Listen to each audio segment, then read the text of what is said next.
আমার আব্বার যদি আমরা টানতে পারি তাহলে আমরা টানতে পারবো না। কিভাবে আমাদের আমার আব্বার ক্যান্সার নিয়ে মরে গেছে, তার হাসপাতালে এইখানে ওখানে 3 গুণী নিয়ে বেড়াইছি, কোনোদিন তার ইন্টুটি হয়নি। সে মা হে তার কারণে আমরা এরকম করবো? আচ্ছা, আমি তার কাছে আমি থাকি, আমার কথা শুনে। আমরা একটা প্রশ্ন করি। হ্যাঁ বলেন। আমি কথা কই মানা করা হয়েছে যে আপনার মার কাছ থেকে কি আপনারা জমি জোর করে রেজিস্ট্রি করেন? না নো না, সারা গ্রামের লোক জানে সে নিজ ইচ্ছায় আমাদের নিজ ইচ্ছায় দিয়েছে আপনারা জোর করে। ওটা মিথ্যা কথা, সে বলছে কথা বলে দেখিয়ে তার কাছে জোর করে। সবাই যদি মিথ্যা কথা বলে তাহলে আমরাও বলবো এখনই তার ঘুরি দেব। আপনি কথা সাইলেন্ট, আপনারটা শুনি তারপরে বলেন। তো এখন তো শোনেন ভাই, আমি তার কাছে থাকি। আমার মনে করেন আমার প্রথমে বিয়ে হয় দুপাবিলে, সেখানে অনেক গ্যাঞ্জাম হইলে আমি এখানে আসি। সে গ্যাঞ্জাম হয়ে সেখানে আমার মা আমার কিন্তু পায়ে জড়িয়ে কথা, তুই যদি ডিভোর্স না দিস তোর এই জমি জায়গার আমি কোনো ভোগ হতে দেবো না, তুই ওই বাড়ি গেলি। তখন আমার অল্প বয়সে বিয়ে হতে বুঝিনি, ডিভোর্স নিয়ে নিতে, 2টা ছেলে মেয়ে শুদ্ধ। সেখান থেকে নিয়ে আমি একটা স্বামী বিয়ে করেছি, সেই স্বামী সে বাড়ি থাকে, আমরা এখানে থাকি। সে আসলে আমি শুয়ে থেকে আমি কি করি না করি, মা হে সেই সব কথা সব মানুষ সমাজে একটা কথা পাবা না, খালি এটা তুই মার খালি ঘন্টা থাকে কি 3 ঘন্টা খালি সে মা হে কয় কি করে সব কথা। তার মানে আপনারা বোঝাতে চাচ্ছেন যে আপনারা জোর করে জমি নেননি না, কিন্তু আপনার মা স্টেটমেন্ট দিয়েছে যে আপনারা জোর করে জমি নিয়েছেন এবং আপনার আশেপাশের লোকজনও বলেছে এবং প্রতিনিয়ত তাকে টর্চার করেন। কেন করেন? আজকে কেন জবাই করতে গেছেন তাকে? আপনি জমির আইন বোঝেন? জমির আইন বোঝেন?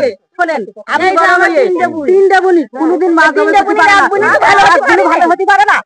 আমি যদি মা ভাইয়ার সঙ্গে যদি মিলকে না থাকতে পারে জীবনে কি করে পারে? এই দেখো তার আরেকটা বোন তার মা আছে। আচ্ছা, আপনার নাম কি? আমার নাম আনজিরা। আনজিরা, বাসা কোথায় আপনার? বাসা আমার নগরবাতান। আমার স্বামী ওই হারবার স্কুলের গাড়ি চালায়, ড্রাইভার জাহাঙ্গীর। জান তার কাছে বিষয় আছে, সব শুনে নেন। আমি তার বউ, আমি তার জবাই করতে যাইনি। না না, আমি তার কতটুকু জমি নিয়েছেন আপনারা? কতটুকু জমি? মিথ্যা কথা বলে মা বলে। আমার এই বোনটার বিয়ে হয়েছে, সেখানে কিচ্ছু নেই, মাটির তলে। আমার মার কইছে মা আমাদের বাড়ি যেখানে আমাদের বিয়ে শাদী হয়েছে আমাদের সব আছে, তার কিছু নেই। মা তুমি ওই জমিটা তোমার মেয়ের দিয়ে দাও, তোমার মেয়ে তোমাদের দেখাশোনা করে, তার টাকা সবই সে করে। সেই জমি আমার মা আমার বোনই দিয়েছে, আমরা সকল মিলে থেকেই দিই। আমার মা দিয়ে তার দর্শন নিয়ে গেছি, দিনে দায় নিয়ে গেছি, সব জায়গায় এই যে সবাই আছে ভাই, আপনি তার আমার মার কথা, আমার মা যে কত ছেলে বেঁচেছে ভুল বোঝা। এটা আপনারা তো দায়িত্ব। আমার কাছে একজন বলছে তোর মা মিনিট নিয়ে যে ফোন করছে, আমি তোর মা এত দূর চলে আসছে তা তো জানি না। আমার মা এত কথা লেগে পড়েছে। ঠিক আছে, এখন কথা যাও, সমস্যা নেই। চাচি আমরা বেশি সময় থাকবো না।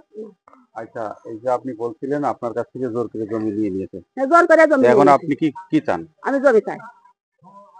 দাঁড়ান না, আজকের ঘটনাটা আবার বলেন তো। ওই যে আমার জবে করতে যাচ্ছিল, আমার বাড়ি মানুষ আল্লাহ আছে, আল্লাহ আছে, আল্লাহ জবে করিনি। আচ্ছা চাচি শোনেন, এই 3 মেয়ে কি আপনারই? কিভাবে কাজটা করলেন? আমি কিছুই ভাই করিনি, সে আমার মেয়ে।